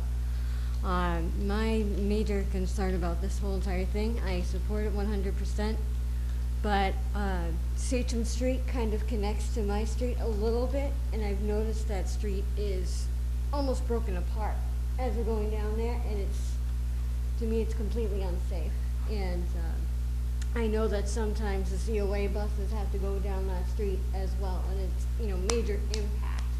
And I don't know if you guys are gonna do any, any improvement on that road, but, just as a resident that lives off of that street, I'm just thinking. Sure. Well, I can't tell you exactly where Sachem Street falls in like the whole list of town roads, Right. but that is one of our priority roads. Fuller Street's another one. The roads that are highly traveled and in extremely bad shape, those are the ones we want to target first. And then, this will tell us where to go from there. And I can almost guarantee you that those roads are going to come to the top of this list. How long will this survey take to accomplish? The survey will probably be conducted in the spring, and it'll probably take about 2 to 3 months to complete. We've got to have our list of signs to the federal government before they bomb us by what? January, June 14th? We shouldn't have a problem getting it completed before that. Shouldn't have a problem? I can't predict how long the winter's going to last, but Well, the sign's going to be there to reflect. What is it? Retro reflectivity. Checking the road and the signs at the same time. right. Save a little money. You don't want to check the roadways if they're covered in ice. That's engineering thought for you. Okay, any other questions of the, yes. Hi there. Glenn Montepert, Marion Road. Quality control question. The roads, I imagine, have a certain material, a certain depth. The new roads that are going in by developers, are they being monitored the same way, and do they have to meet the same criteria? And is someone actually watching all this? Or are they possibly putting in half the depth of a road and comparing that to our other streets that are a full depth, and now we have to fix that? Mr. Chairman, the planning board takes great pains at inspecting the construction of subdivision roads, and I can assure you they require that they be built to the standard. Awesome. I'm done. Thank you. Thank you, sir. Okay. Again, looking for the support of the board on moving forward with this, and I'll work on beta and try to get them to start next week, because we want numbers. No ice? Feels like it, but no ice. Pleasure of the board. Make a motion to approve? Second. A motion and a second. Any comments or questions? All those in favor? Aye. Aye. All those opposed? The ayes have it. Excellent. You're on. Good start tonight. The reflectivity out there is Retro. retro reflectivity. Thank you very much. Thank you very much. Thank you very much for your presentation. It was very informative. I look forward to the report. I also look forward to maybe we can do something. I find it interesting that the state doesn't know that we have certain roads in our town. I wonder if they know about a road we've got over in by River Street. It's called Auburn Street. Put that on your list and tell them that that's one of our roads, so we can kind of clear up the muddy waters out there. We will be checking all of those. Thank you. What happens is, as a road's accepted, if we don't follow through and let the state know that it wasn't accepted, for instance, the roads that were accepted at the last town meeting, I have to do paperwork and send it in. If that's never done, then the state never knows. Right. So. Okay. Well, that's a good excuse. That works. Thank you very much, Mr. Peck. Appreciate that. Good job on this. Thank you. Next item on the agenda is to hear from Jane Cudsey relative to a discussion of the fiscal year 2014 Mass Downtown Initiative Grant Application for Technical Assistance Recreation of the Downtown Cultural District. Good evening. Good evening, third time. This is Jane Cudsey of the OECD. The OECD will be applying for, through the DHCD for a Mass Downtown Initiative Technical Assistance Grant in order to have, to look to have the downtown designated by the Mass Cultural Council as a cultural district. According to the Mass Cultural Council, a cultural district is defined as a specific geographical area in a city or town that has a concentration of cultural facilities, activities, and assets, and our downtown definitely meets that definition. It is a walkable, compact area and is easily identifiable to visitors and residents and serves as a center of cultural, artistic, and economic activity. Again, I think the Middleborough downtown fits that description and would be a good candidate for this designation. The goals of a cultural district would be to attract artists and cultural enterprises, encourage business and job development, establish the district as a tourist designation, preserve and reuse historic buildings, enhance property values, and foster local cultural development. So this technical assistance grant would be providing us a consultant to help us develop a partnership, which would be required to be a town nonprofit partnership for the cultural district. In order to, you have to have one of those in order to apply for a cultural district designation. Okay. Where does the money come from for this consultant? This would come through the Mass Downtown Initiative, would pay for the consultant. Oh, okay. Right. Okay. Question? Chair, yes. Jane, I just have a couple of questions. I was looking through some of this online the other night. What does this designation by the state bring to us? In general, it sort of brings it's a sort of a feather in the cap for the downtown. There are some funds that, as a cultural district, you may be able to, you'd have a better chance of getting some funds, such as the Adams Art Program, Cultural Facilities Fund, Local Cultural Council Program, and Artists Link. So it helps the downtown. It would help the downtown competitively apply for some more grants. There are no specific grants as of yet for this, but again, it's just another way to sort of bring a positive identification to our downtown. All right, and the cost of us doing this, we would have to purchase a couple of signs to designate the area? That's the only cost to the town, right. And this liaison person would be through a grant? You were talking about someone who is going to shepherd this process along? The consultant is the one who'd help us get the committee together and to form a partnership. You have to have a partnership before you even apply for this. And that's what the consultant will be doing. Okay, and the partnership would be from a business or from artists? I wasn't clear. It would be it'd be a partnership that would have to include a town office, which would be the OECD, a local nonprofit, a local artistic endeavor group, which we cultural have group, in town. which we have plenty of in our town. So what we'd do is we'd get a partnership pulled together, and you have to have it, set up with rules and regulations and whatnot. And the general area you're thinking is the downtown area? The downtown, absolutely. Would also encompass the Historical Association, the Robbins Museum, and the parks. On that side of Main Street, and then on South Main Street,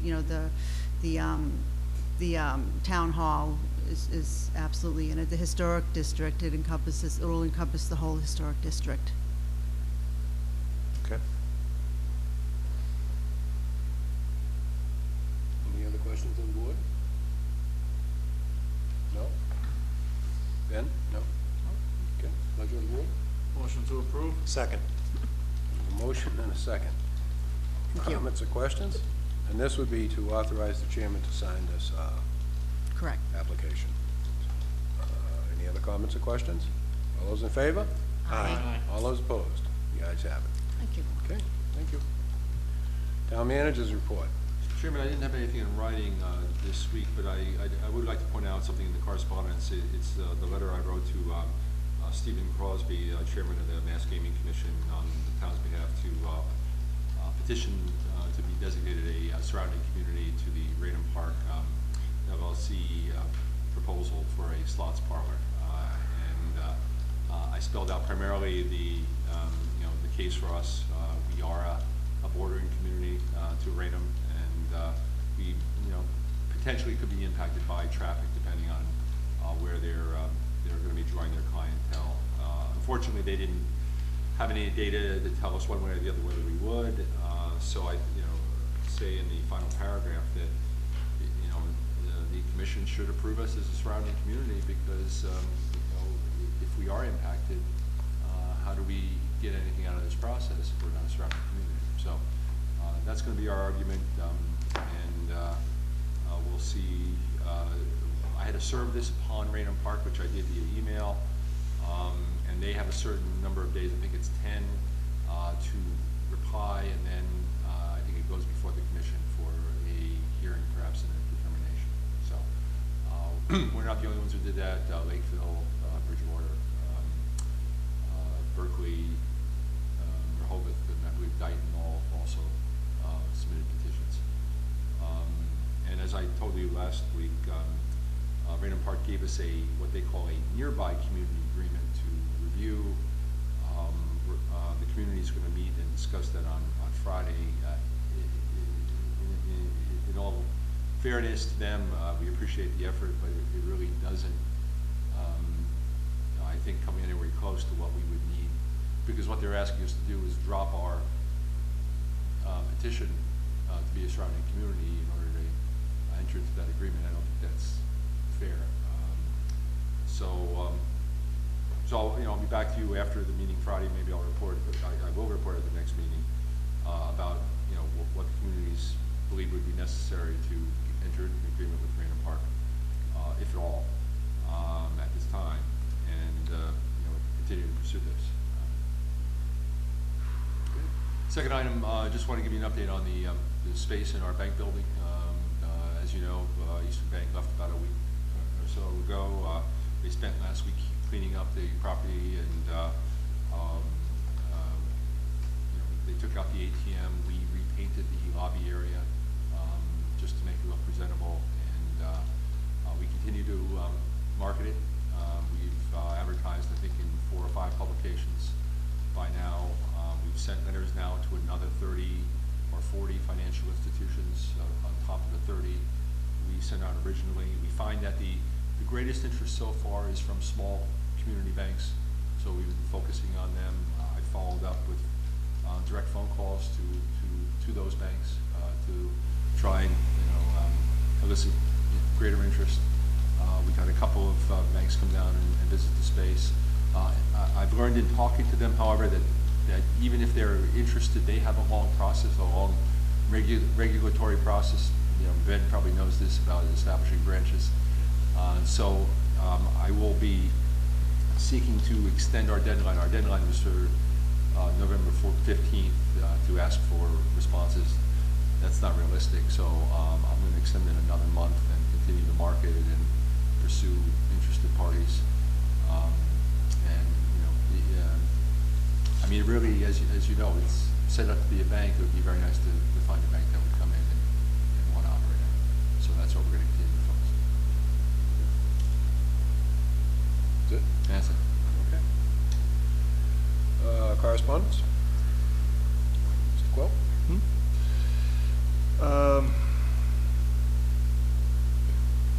Well, going back to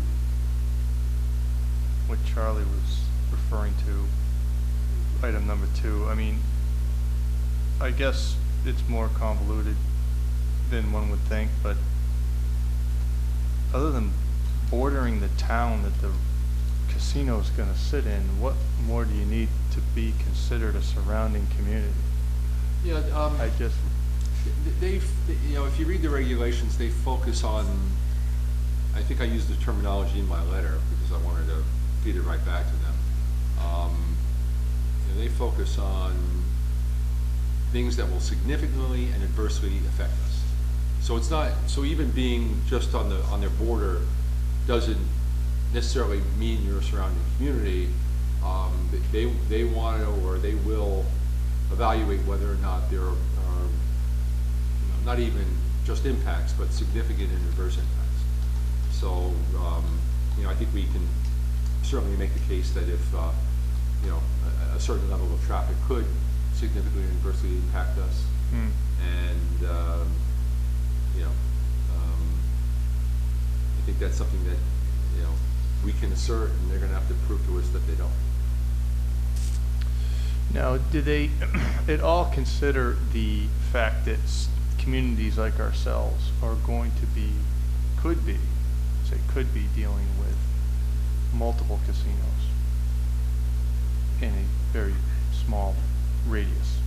If all this ridiculousness in Taunton actually works itself out. I mean, do they even take that in consideration, that there are some communities that could be dealing with 2 casinos within, like I said, a small radius, and does that factor in at all? Are they just kind of putting that to the side and saying, well, that's... Yeah, I think they're only responsible for their own impacts. State license. Okay.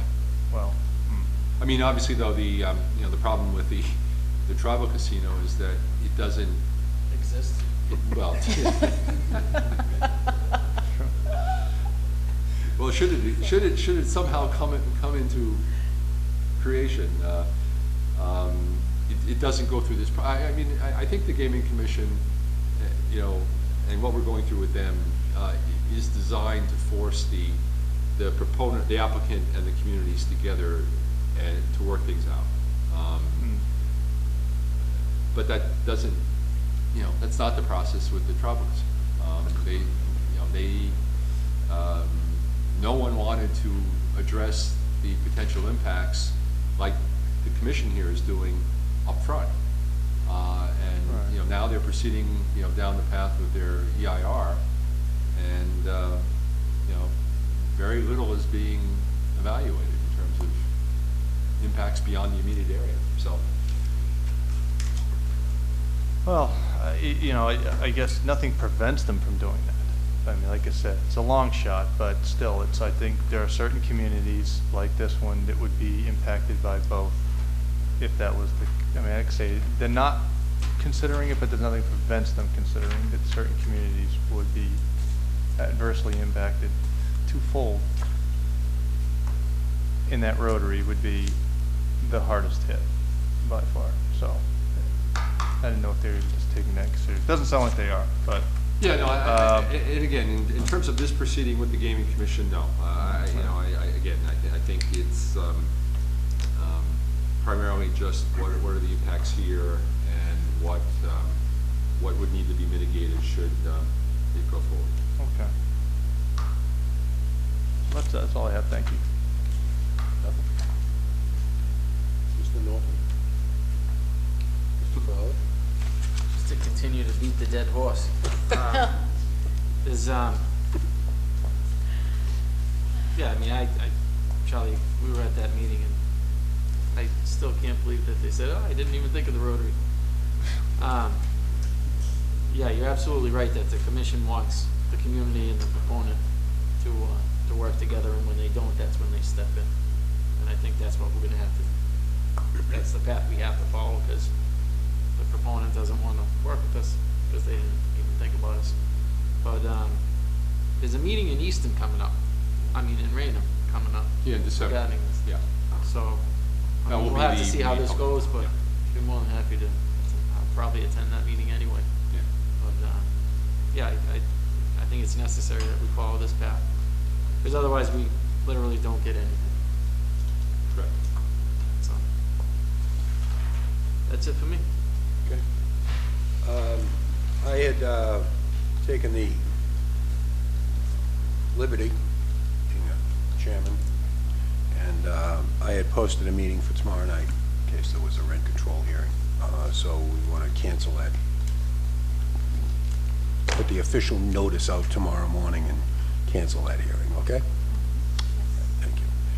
And I would entertain a motion to adjourn. So moved. Second.